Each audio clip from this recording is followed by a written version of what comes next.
Salman sir को मैं जब पहली बार मुझे याद है मैं स्टेज पे मैंने एंटर किया था तो उन्होंने बड़े प्यार से अपना हाथ देख के मुझे स्टेज पे लेकर आए थे और जो इंटरव्यू उन्होंने मेरा लिया, इंटरव्यू माने जो हमारा इंटरेक्शन हुआ, he is so warm, like उनकी उनकी एक अर्नेस्ट एक बिहेवियर है जो बिल्कुल नहीं लगता कि आप सलमान खान के सामने हैं, यू नो वो इतने प्यार से बोलते हैं, आपको इनडायरेक्टली हिंट्स भी देते हैं कि आपको ये करना चाहिए, या आप इवन वीकेंड का वार जब आता है आप देखेंगे वो हेल्प करते हैं, उन्होंने मेरी हेल्प करने की कोशिश की थी लेकिन मैं क्योंकि गेम नहीं जानती थी तो मुझे समझ में नहीं आया, लेकिन सलमान सर वाकई में अगर आप अच्छा खेल रहे हैं, उन्हें आप अच्छे लग रहे हैं तो वो आपकी मदद भी करते हैं, वो आपको हिंट भी देते हैं, वो बस समझ, अगर आपने गेम देखा हुआ है तो आप समझ जाते हो, तो मुझे वो बहुत अच्छा लगता है। और मुझे आई थिंक उनका वो एक स्ट्रॉन्ग तरीके से वो वीकेंड में बताना कि तुम इस तरह से दिखाई दे रहे हो, एक नेविगेट करना, वो I think that's why he is the best host. और कोई बिग बॉस में फ़िलहाल तो मुझे नहीं लगता कि इतने अच्छे तरीके से होस्ट कर सकता है, and I am a huge fan, तो I can go on. Daljit ji, इस बार जैसा कि सोशल मीडिया पर हम देख रहे हैं सुशांत सिंह राजपूत के केस से ऐसे बहुत सारी सोशल मीडिया पर ऐसे बातें हो रही कि इस बार boycott Bigg Boss, boycott Salman Khan, इन सारी चीज़ों को जब दलजीत जी सुनती हैं, पढ़ती हैं, तो कैसे देखती हैं, कैसे? यार मुझे बहुत बुरा लगता है अगर कोई भी बोलता है कि बॉयकॉट करो बिग बॉस को, क्योंकि बिग बॉस एक ऐसा मंच है जहाँ पे कई लोगों ने अपनी दूसरी पारी खेली है, जैसे कई ऐसे एक्टर्स हैं जो जैसे हम लोग एज एन एक्टर बहुत स्ट्रगल करते हैं, हम बहुत अच्छा करते हैं, कभी कुछ नहीं हमारे लायक, हम जो अपने नज़रिए से करना चाहते हैं हमारे लायक कुछ नहीं मिलता, तो कई बार 2-2 साल घर पे बैठते हैं, जिसमें फाइनेंशियल लॉस भी होता है, एक ईगो भी जाती है। बिग बॉस एक ऐसा मंच है जहाँ पे कितने लोगों ने अपने आप को रीडिफाइन किया है,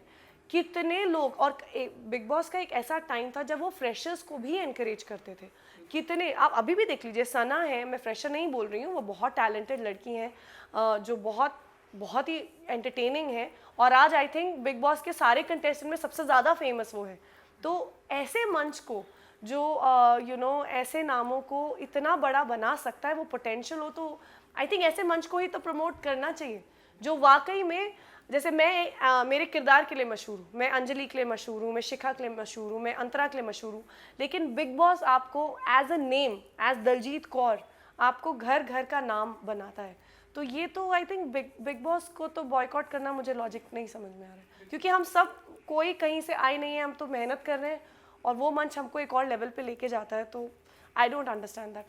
यार ये लॉकडाउन आई थिंक हम सबके लिए एक बहुत ही नया एक्सपीरियंस रहा है।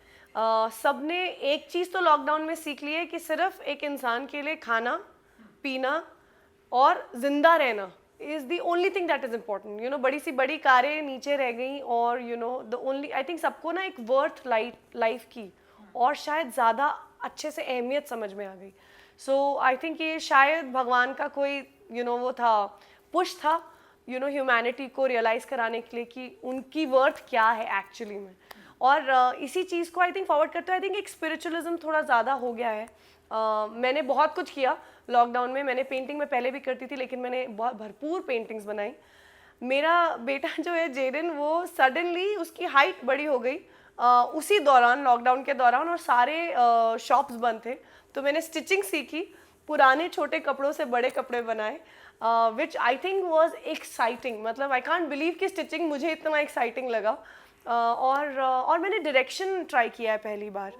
मैंने घर में छोटी छोटी स्टोरीज़ बनाना शुरू किया है अभी, क्योंकि अभी तक मैंने काम ऑफिशियली एक्सेप्ट नहीं किया है, शूट करना शुरू नहीं किया है, तो डायरेक्शन में मैं हाथ ट्राई कर रही हूँ, तो I have done a lot. I think ये लॉकडाउन में वो सारी क्रिएटिविटी फूट फूट के निकली है। तो मीन्स आने वाले दिनों में हम आपको ऐसे बड़ी बड़ी फिल्में डायरेक्ट करते हुए देखेंगे? आमीन, कुछ भी हो सकता है। एंड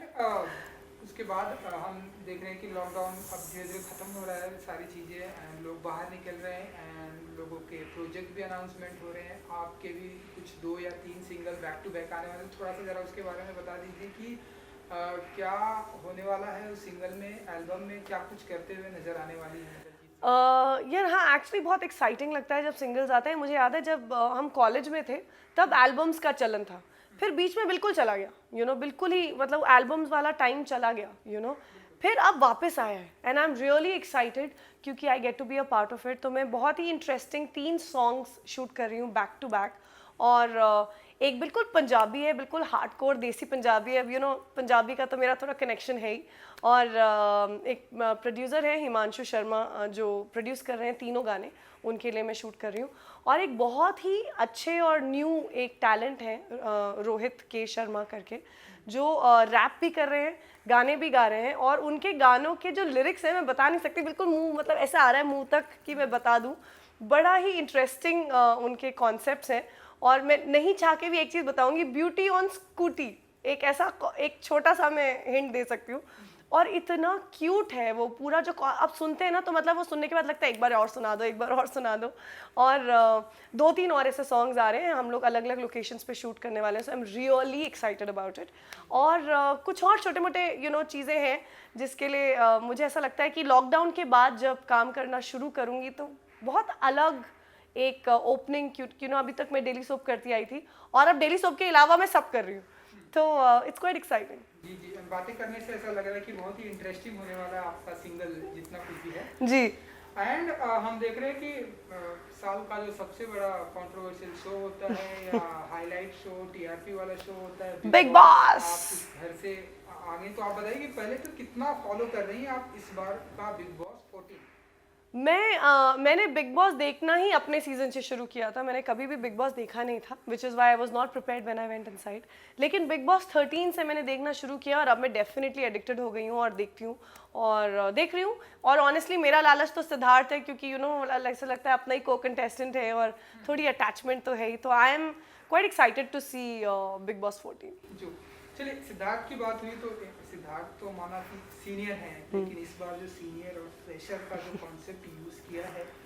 कैसे देखती हैं आप? और जो इतना अब तक जो चल रहा है उसे कैसी देखती हैं दलजीत जी? यार मुझे लगता है कि जो रियल गेम है वो सीनियर्स के जाने के बाद ही शुरू होगी। जब तक सीनियर्स घर में हैं तब तक सब थोड़े से बंधे हुए हैं, तब तक सब थोड़े से अपने आप को कहीं ना कहीं रोक रहे हैं, बिकॉज उनको पता है कि ये लोग तो कर चुके हैं। तो आप जब बहुत ही कोई एक्सपीरियंस्ड इंसान या बहुत लेजेंडरी इंसान या कोई आपके सामने होता है तो आप अपना पूरा रंग नहीं दिखाते। तो मुझे लगता है कि जैसे ही सीनियर्स का एक कदम बाहर जाएगा, यहाँ पे कलेश, क्योंकि सारे ही स्ट्रॉन्ग पर्सनैलिटी हैं इस बार भी, तो I think the real game will start जब सीनियर्स घर से जाएंगे। जी जी, तो जो फ्रेशर हैं अब तक जितने भी फ्रेशर हैं उनमें से किसका सपोर्ट करती हैं दलजीत जी? किसे मानती कि हाँ ये आगे जाने वाले हैं, हो सकता है ये विनर हो सकते हैं आपके अनुसार? यार मैं थोड़ी बायस्ड हूँ निशांत के लिए, क्योंकि मेरे को एक्टर रहे हैं, मेरे ऑन स्क्रीन पति रहे हैं, और also I think he is a fabulous guy. और ये मैं सिर्फ क्योंकि मेरे एक बहुत ही क्लोज फ्रेंड है इसलिए नहीं कह रही, आई थिंक जेन्यूनली वो एक ऐसे इंसान है जो अपनों के साथ टिके रहते हैं, उनका स्टैंड लेते हैं। स्पेशली अगर किसी लड़की के साथ गलत हो जाए तो उससे बर्दाश्त नहीं होता है, और मैं वो दिल से चाह रही हूँ कि वो उसका जो साइड है वो और दिखे। So I think Nishant is going to be strong, और वो किसी से नहीं डरता, वो बोलेगा तो मतलब फिर फुल ऑन बोलेगा। तो I am really excited about Nishant journey. मुझे बाकी निक्की बहुत इंटरेस्टिंग लग रही है मुझे। निक्की जब स्टेज पे आई थी तो मज़ा आ रहा था देखकर, लेकिन मुझे ये भी लग रहा था कि कहीं फेक तो नहीं है, कहीं वो क्यूट बनने की कोशिश तो नहीं कर रही, जो सबको ही लग रहा था कि कहीं। लेकिन ना उनकी जर्नी देख के लग रहा है कि नहीं यार वो ऐसी हैं कि मैं आई हूँ, मैं दोस्ती वोस्ती करने आई नहीं हूँ, मैं जहाँ जो करने आई हूँ मैं वो करूँगी, and I am gonna play a game. तो मुझे उनकी वो ट्रांसपेरेंसी धीरे धीरे बहुत अच्छी लग रही है।